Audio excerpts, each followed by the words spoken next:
જૂનાગઢના માંગનાથ મહાદેવ મંદિર ખાતે પાટોત્સવને લઈને મહારક્તદાન કેમ્પનું આયોજન કરાયું. પૌરાણિક માંગનાથ મહાદેવ મંદિરનો પાટોત્સવ હોવાના ભાગરૂપે મંદિર ખાતે રક્તદાન કેમ્પનું આયોજન કરવામાં આવ્યું, જેમાં ખાસ હિન્દુ મુસ્લિમ એકતા સમિતિ દ્વારા મુસ્લિમ યુવકોએ માંગનાથ મંદિર ખાતે રક્તદાન કર્યું અને હિન્દુ મુસ્લિમ એકતાનું ઉદાહરણ પૂરું પાડ્યું હતું. હાલ સિવિલ હોસ્પિટલ ખાતે બાળકો તેમજ સગર્ભા મહિલા અને અકસ્માતના કેસીસ આવતા હોય છે, તેમાં રક્તની જરૂર ઊભી થતી હોવાથી માંગનાથ મંદિર ખાતે પાટોત્સવ નિમિત્તે એક અનોખી રીતે ઉજવણીના ભાગરૂપે સૌ પ્રથમ વખત જ મંદિર ખાતે રક્તદાન કેમ્પ યોજવામાં આવ્યો હતો. આ રક્તદાન કેમ્પમાં અંદાજિત 100થી વધુ લોકોએ રક્તદાન કર્યું હતું અને અન્ય લોકોને પણ રક્તદાન કરવા માટે અપીલ કરી હતી. આજરોજ માંગનાથ દાદાના પાટોત્સવ નિમિત્તે અમે લોકો હરેક વર્ષે અલગ અલગ કાર્યક્રમો કરતા હોઈએ છીએ.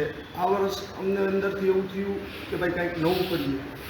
ડેકોરેશન શણગાર એ બધું તો હર વર્ષનું છે, પણ કંઈક એવું કરીએ કે જેથી કરીને એ ક્યાંક કોઈ જગ્યાએ કામ આવે.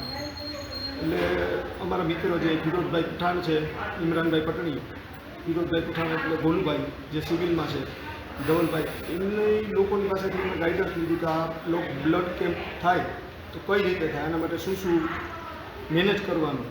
એટલે એમને હમણાં આખું ગાઈડન્સ આપ્યું. પછી અમે યુવક મંડળના પ્રમુખને રજૂઆત કરી, પ્રમુખે મહંતશ્રીને રજૂઆત કરી. એટલે નક્કી થયું કે હા ભાઈ તમે લોકો કરો. પછી ભોલુભાઈને સંપર્ક કરીને બોલાવ્યા મંદિરે અને નક્કી કર્યું કે આના માટે શું શું જોઈએ. ભોલુભાઈ અમને સમીરભાઈ દત્તાણી ગિરનારી ગ્રુપનો સંપર્ક કરાવ્યો, એમણે HDFC ગ્રુપનો સંપર્ક કરાવ્યો. એ બધાને ભેગા કરી અને નક્કી કર્યું કે આ દિવસે હવે ફાઇનલ કરીએ.